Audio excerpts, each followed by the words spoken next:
नमस्कार दोस्तों, कैसे हैं आप सभी लोग। उम्मीद करता हूँ आप सभी लोग जहाँ पर भी होंगे बढ़िया होंगे और स्वस्थ होंगे।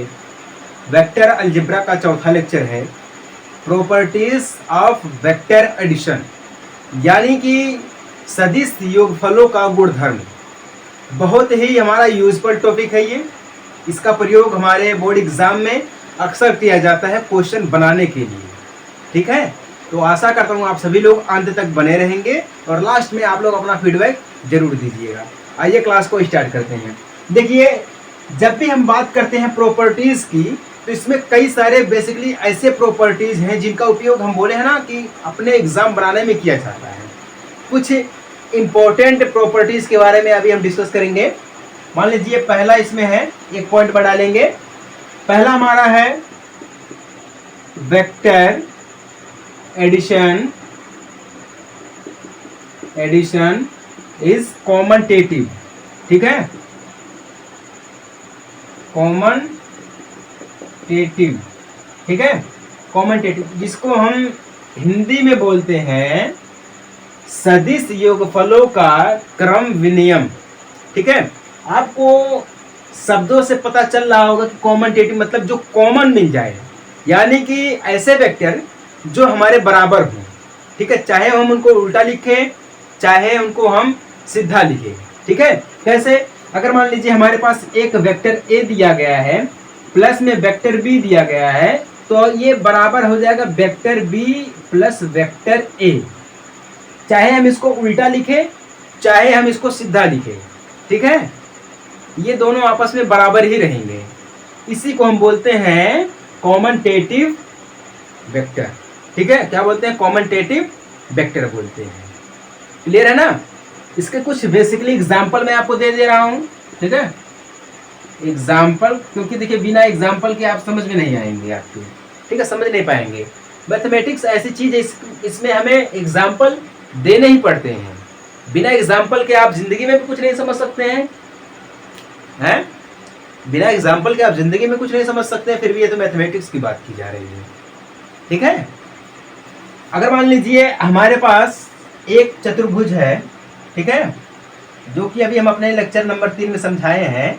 एक हमारे पास चतुर्भुज है, ए बी सी और डी पॉइंट करके दिया गया है। ठीक है, ये डी पॉइंट करके दिया गया है। अगर मान लीजिए हमको डी पॉइंट तक पहुंचना है। ठीक है, अगर मान लीजिए हमको डी पॉइंट तक पहुंचना है तो हम क्या करेंगे? बेसिकली हम यहां से ए पॉइंट से चलेंगे। ठीक है, बी पर जाएंगे, फिर बी से नया पॉइंट हमारा शुरू होगा, सी तक जाएंगे, फिर सी पॉइंट से हमारा नया पॉइंट एक शुरू होगा, तब जाके हम पहुंचेंगे पॉइंट अपने डी तक। है कि नहीं है? ए से चलेंगे बी, बी से चलेंगे सी, सी से चलेंगे डी। क्लियर है ना? तो यहां पर हमें क्या मिल रहा है कि थोड़ा लंबा जाना पड़ रहा है।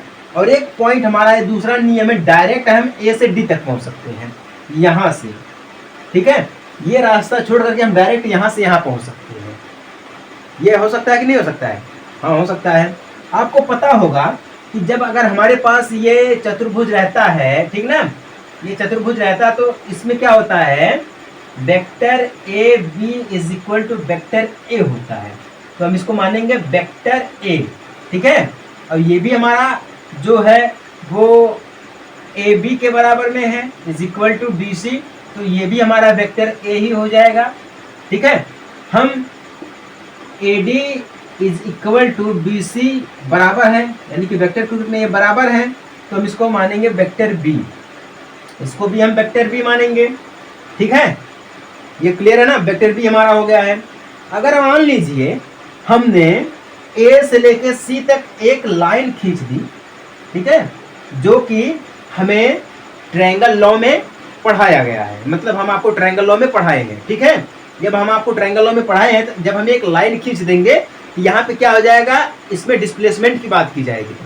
ठीक है, अब डिस्प्लेसमेंट यहाँ पे क्या होगा? डिस्प्लेसमेंट ये बात करता है कि अगर जो सीधा है उसका उल्टा भी होगा। ठीक है, अगर मान लीजिए हमें ए से चलना है, डी तक पहुंचना है। ठीक है, तो चाहे हम ए से बी जाए, बी से सी, सी से डी जाए, या फिर हम डी से ए से डी जाए, पहुंचना तो हमें डी ही है, चाहे हम छोटा रास्ता यूज करें चाहे हम बड़ा रास्ता यूज करें। ठीक है, जब वापस घूमकर हमें एक ही जगह पे आना पड़ता है, वही हमारा डिस्प्लेसमेंट हो जाता है। ठीक है, अब देखिएगा ये हमारा इतना तो हो गया है। अगर हमें इसमें दो ट्रायंगल निकालना होगा तो हम वो ट्रायंगल निकालेंगे, ट्रायंगल ए बी सी। ठीक है, जब हम ए बी सी ट्रायंगल लेंगे तो हमारा बनेगा वेक्टर ए बी। ठीक है, उसके बाद प्लस में करेंगे हम वेक्टर बी सी। ठीक है, क्या करेंगे हम वेक्टर बी सी करेंगे is equal to vector A C कर देंगे हम। ठीक है, क्या कर देंगे वेक्टर ए सी कर देंगे, क्योंकि आपस में सभी के सभी बराबर हो जाएंगे। जब भी हम ट्रायंगल की बात करते हैं तो यहाँ पे एक हमारा पाइथागोरस में एक नियम आता है, A square plus B square is equal to C square. ठीक है, तो ये वही चीज है A B plus B C plus हमारा ए सी। ठीक है, तो यहाँ पे ये बेसिकली ये बनेगा। तो हमने ए बी को क्या माना है, ए बी को माना हमने वेक्टर ए, प्लस में बी सी को हमने माना है वेक्टर बी। ठीक है, इज इक्वल टू हमारा ए सी हो जाएगा वेक्टर ए सी। ठीक है, ये क्या हो गया हमारा वेक्टर ए सी हो गया। अब हम दूसरे ट्रायंगल की बात करते हैं। दूसरे ट्रायंगल में हमारा बनेगा ए डी सी।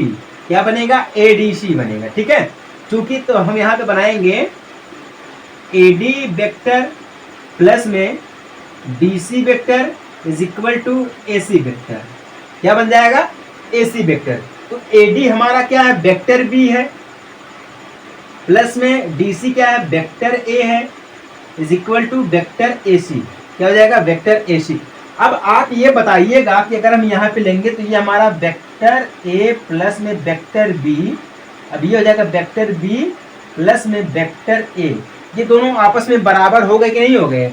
जब भी कॉमेंटेटिव की बात की जाए तो आप ये समझ लीजिएगा कि चाहे हम उसको सीधा लिख के चाहे उसको हम उल्टा लिख के, बात एक ही होगी। क्योंकि यहाँ पर देखिए vector A C is equal to, दोनों में क्या दिया गया है A vector A plus vector B, और यहाँ पे vector B plus vector A दिया गया है। ठीक है, इसीलिए हम आपको बोल रहे हैं कि vector A plus vector B is equal to vector B plus vector A, ये आपस में बराबर होंगे। यही होता है कॉमेंटेटिव लॉ या कॉमेंटेटिव वेक्टर।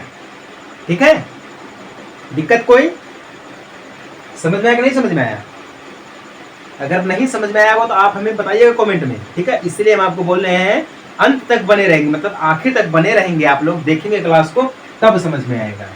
ठीक है, ये तो हो गया, बहुत बढ़िया बात है। अब इसमें एक और नियम होता है एसोसिएटिव लॉ। क्या होता है एसोसिएटिव लॉ होता है, जिसको हम रिप्रेजेंट करते हैं अपने वेक्टर एडिशन इज रिप्रेजेंटेटिव, यानी कि एसोसिएटिव लॉ, जिसको हम बोलते हैं सहचर्य नियम। क्या बोलते हैं सहचर्य नियम। ये हमारा है दूसरा प्रॉपर्टीज। क्या है ये दूसरा प्रॉपर्टीज है। ठीक है, दूसरा प्रॉपर्टीज है vector addition is associative law. Associative, ठीक है, इज इक्वल टू, ये मान लीजिए ये एसोसिएटिव लॉ, जिसको हम बोलते हैं वेक्टर यानी कि सदिश योग सहचर्य होता है। ठीक है, इसमें देखिए तीन वेक्टर की बात की जाती है, इसमें तीन वेक्टर की बात की जाती है, vector A, vector B and vector C. ठीक है, अब ये वेक्टर सी कहाँ से आया है, ये ट्रायंगल लॉ में हम आपको समझाए हैं। किसमें ट्रायंगल लॉ में समझाए हैं। इसमें बेसिकली ये माना जाता है कि अगर हमारे पास vector A plus vector B bracket में दिया गया है तो ब्रैकेट के बाहर हमारा क्या हो जाएगा वेक्टर सी हो जाएगा। क्या हो जाएगा हमारा ये प्लस का वेक्टर सी हो जाएगा। ठीक है, अब इसको अगर हम देखेंगे तो हम इसको ये किसके बराबर में कर देंगे, ये वेक्टर ए प्लस क्या हो जाएगा vector A plus vector B plus vector C के बराबर में हो जाएगा। ठीक है, चाहे हम इसको भी उल्टा लिखे और चाहे इसको हम सीधा लिखे, बात हमारी एक ही होगी। ठीक है, बात हमारी क्या होगी एक ही होगी। इसको भी अगर प्रूफ करना चाहते हैं तो हम आपको प्रूफ करके दिखा सकते हैं कि ये कैसे हो सकता है। ठीक है, ये कैसे हो सकता है, इसका प्रूफ हमारे पास है। ठीक है, बेसिकली अगर हम जानते हैं तो हम ये मानते हैं कि vector A B is equal to vector A को हम लिखते हैं। ठीक है, और वेक्टर बी सी को हम वेक्टर बी लिखते हैं, एंड वेक्टर ए सी को हम वेक्टर सी लिखते हैं। ठीक है, ये तीन चीजें होती हैं। अगर मान लीजिए हमारे पास एक दिया गया इस टाइप का डायग्राम, ठीक है, डायग्राम अगर हमारे पास दिया गया है ऐसा करके, ठीक है, एक मिनट, ऐसा करके हमारे पास एक डायग्राम दिया गया हो, ठीक है, इसको हम basically point A B C और इसको हम डी कर देते हैं। ठीक है, फिर वही नियम, अगर हमें डी तक पहुंचना है तो हमारे पास नियम क्या है, या तो हम ए से चलें, ए से चलना ये हमारा इनिशियल पॉइंट है, ए से चलेंगे बी, बी से चलेंगे हम सी और सी से चलेंगे हम डी, तब पहुंच पाएंगे। ठीक है, जब हम तब पहुंच पाएंगे ये हमारा क्या हो जाएगा, ए बी वेक्टर हो जाएगा, ये सॉरी वेक्टर ए, ये हमारा वेक्टर बी, हम इसको मान लेंगे। ठीक है, ये हो गया है। अब इसको हम देखें सी से चलेगा तो वेक्टर हम इसको सी मान लेंगे। ठीक है, ए से बी तक चला जाए vector A B is equal to vector A, B C बेसी vector is equal to vector C, sorry vector B vector A C is equal to vector C. ठीक है, ये डी तक पहुंच गए। या फिर हम डायरेक्ट जो है ए सी से चल सकते हैं, जो कि हम आपको बताए हैं। ठीक है, ए सी से डायरेक्ट यहाँ पे चल सकते हैं। जब हम इसको यहाँ से डायरेक्ट लेकर जाएंगे ना, इसके लिए एक नियम बनता है, वो होता है हमारे पास, ये नियम जो हमारा बनता है वो ए इस vector A plus vector B को ब्रैकेट में प्लस में वेक्टर सी। ठीक है, जब ये नियम बनता है, जब यहां से ए से चलेंगे बी, बी से चलेंगे सी, सी से चलेंगे डी तक। ठीक है, क्योंकि ये पूरा घूमते vector A vector B vector C, ये पूरा घूमते हुए तब आके यहाँ पर रुकता है। ठीक है, तब आके यहाँ पर रुकता है। अगर मान लीजिए हमें एक और तरीका मिल जाए तो डायरेक्ट हम यहाँ से क्या कर सकते हैं, हम ए से सी जाएंगे, सी से डायरेक्ट हम डी चले जाएंगे। ठीक है, ये भी हमारे पास नियम आ सकता है। या फिर हम डायरेक्ट यहाँ से ए जाएंगे, फिर बी जाएंगे, फिर बी से डायरेक्ट हम यहाँ पर आ जाएंगे, ये भी हमारे पास एक नियम आ जाता है कि नहीं है? ये सब हमारे पास नियम आ जाते हैं कि नहीं आ जाते हैं? हाँ, आ जाते हैं। अब ये जब नियम आ जाएगा तो हम यहाँ पे ये जो नियम आएगा, यहाँ से जो बी से डायरेक्ट डी तक गया है, तो हम इसको लिखेंगे जो बी से वेक्टर बी डी। ठीक है, जो वेक्टर बी डी से जो हमारा डायरेक्ट यहाँ पे आके बना, वो क्या हो जाएगा, बी से चला यहाँ पे बी आएगा सी आएगा, तो हम इसको लिखेंगे vector B plus vector C. ठीक है, अब ये जो बनेगा, अब ये जो नियम बनेगा ये वाला, इसको हम लिखेंगे वेक्टर बी, या लिखेंगे वेक्टर बी प्लस में वेक्टर सी। ठीक है, अब यहाँ से देखिए ए से लेकर सी गया, सी सी ए आ गया, तो यहाँ पे क्या बना है, vector A plus vector B. तो यहाँ पे जो बनेगा वो क्या बनेगा, vector A plus vector B बनेगा।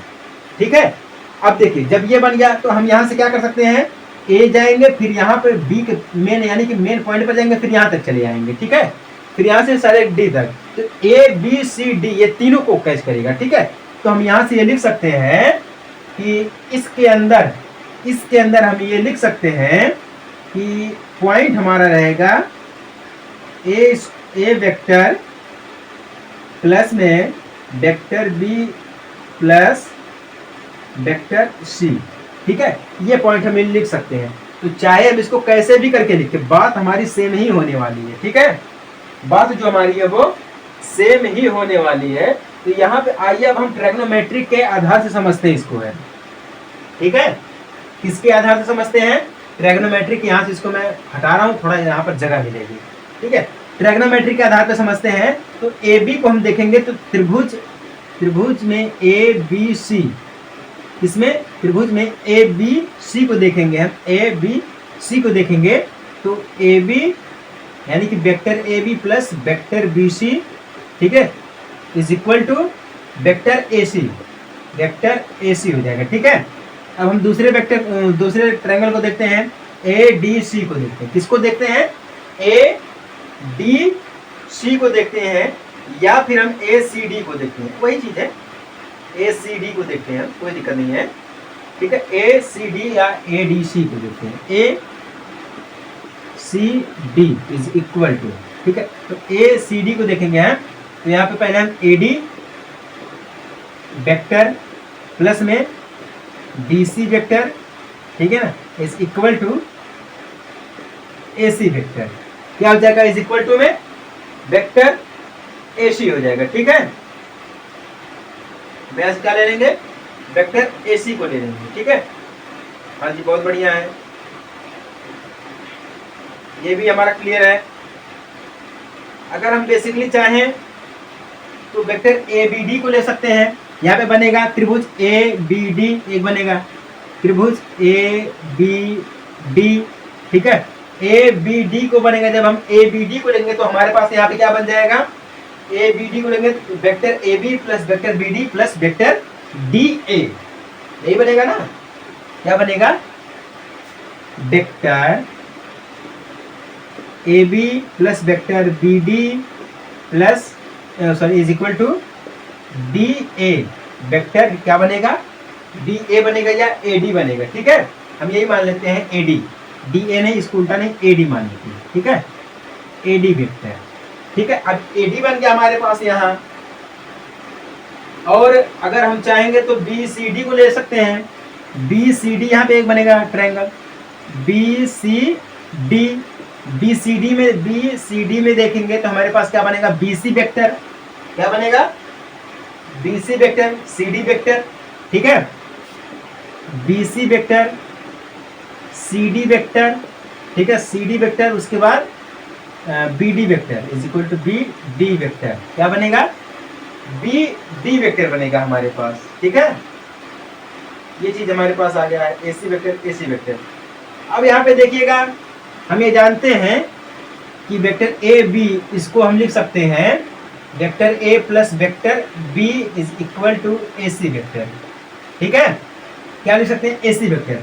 अब यहाँ पे अगर हम इसको चाहेंगे तो AC को अगर हम बाहर कर देंगे ऐसे करके, ठीक है, AD हम इसको ऐसे कर देते हैं, 1 सेकेंड, AC वेक्टर प्लस में ACD को लिया ना, AC वेक्टर हो गया, फिर DC वेक्टर हो गया। DC vector is equal to हमारा क्या हो जाएगा?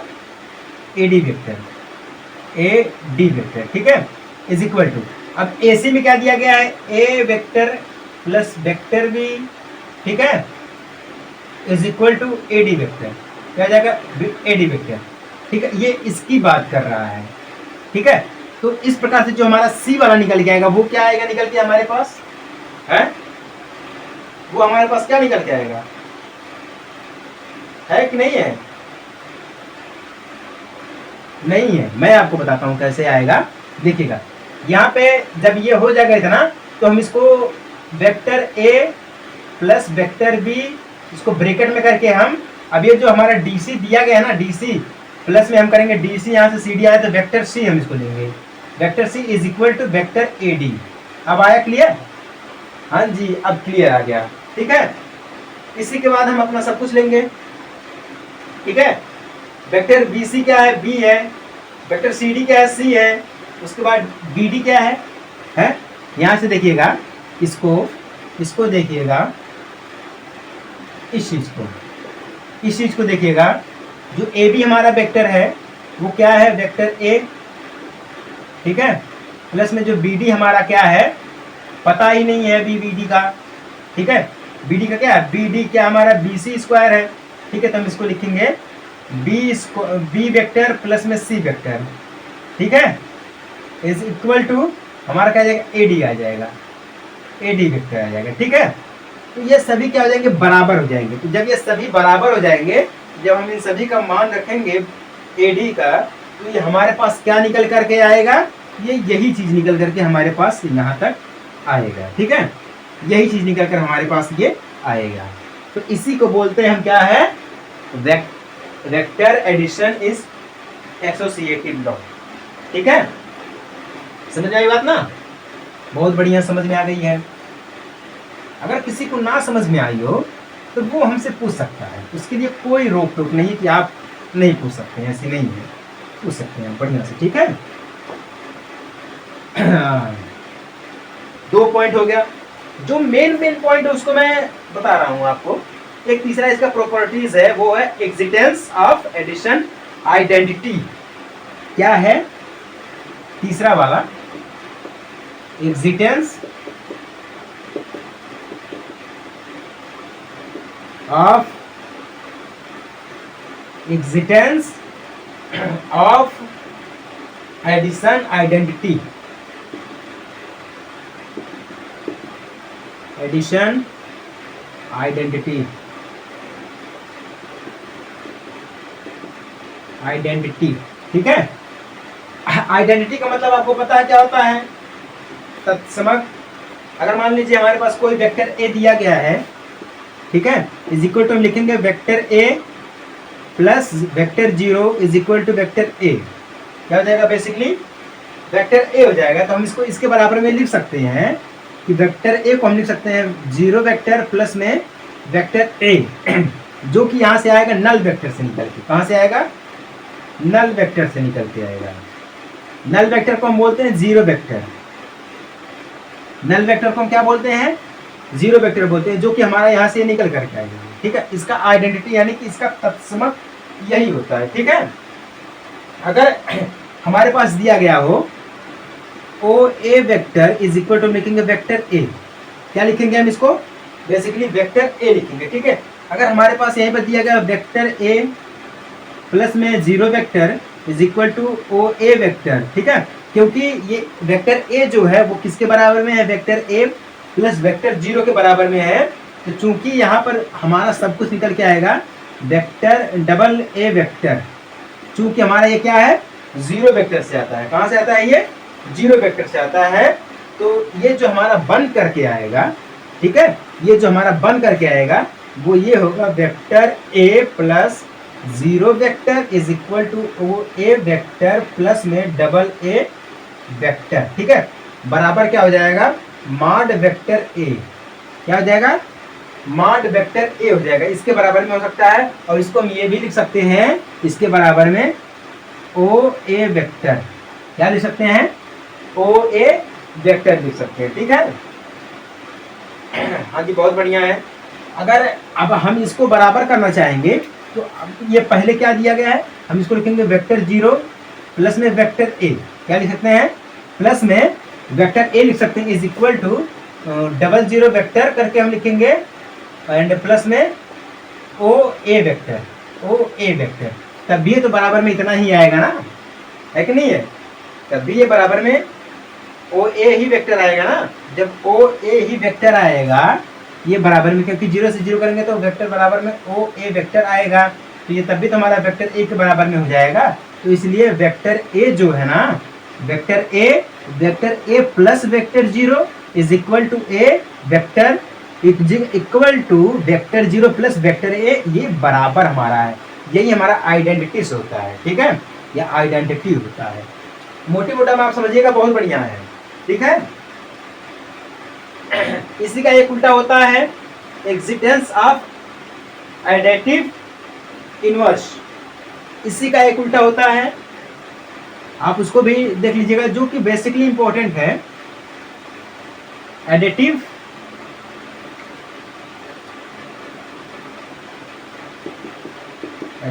इनवर्स, ठीक है। इनवर्स का मतलब प्रतिलोम, यानी कि उल्टा हो जाता है।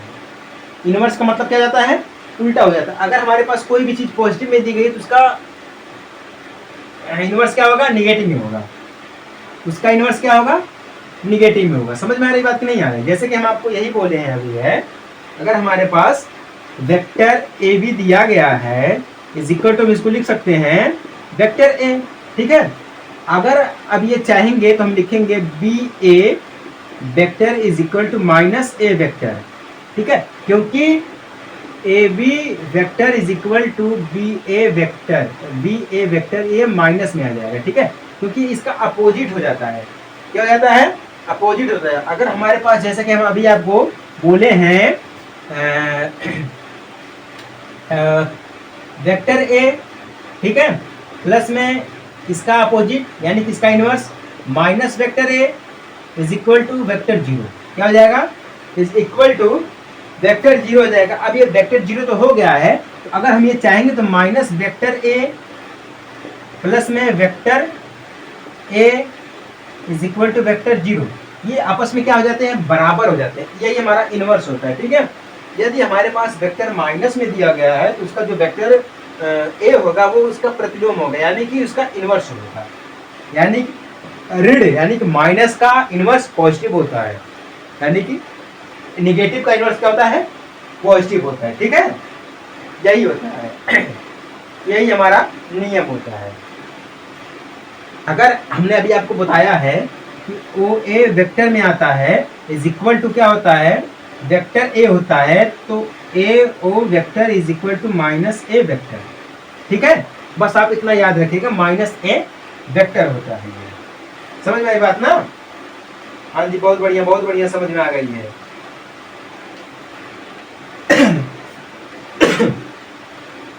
अब इसी में ये तो हमारा एडिशन की बात हो गया।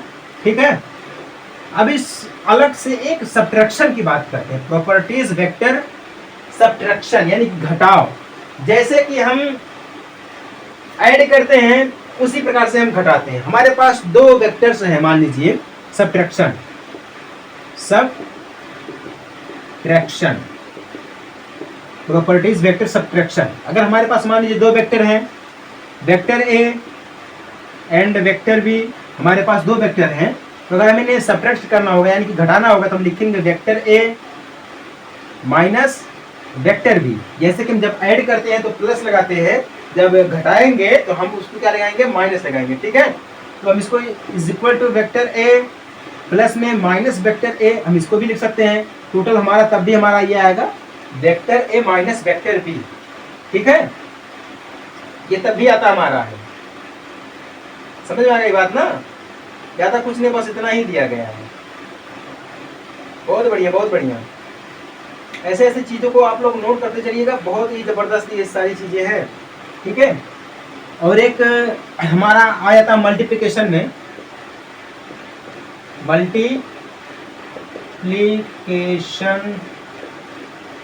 मल्टीप्लिकेशन में आ जाता है एक चीज हमारे पास कि अगर हमारे पास कोई वेक्टर दिया गया है ए के रूप में, तो हम इसको लिख सकते हैं vector A cap is equal to mod vector A is equal to mod vector mod cap A. ठीक है, ये हम इसको लिख सकते हैं मल्टीप्लिकेशन में, ये हम सबको पढ़ाया गया है। ठीक है, आपको भी पढ़ाया गया होगा। या फिर vector A divided by mod vector ए या वेक्टर ए कैप। ठीक है, ये बराबर में जाता है इसके। सब्ट्रैक्शन आपको आ गया, एडिशन आ गया, आपको मल्टीप्लिकेशन थोड़ा मैं आपको दिखा दिया हूँ। ठीक है, आपको ये क्लास अच्छी लगी तो प्लीज़ आप लोग अपना फीडबैक ज़रूर दीजिएगा, नहीं तो कोई बात नहीं है। चलिए हम आपको यहीं पर रोकते हैं, आपकी क्लास को ख़त्म करते हैं। मिलते हैं आपसे हम अगले लेक्चर में एक छोटे से ब्रेक के बाद। तब तक ले जय हिंद, वंदे मातरम।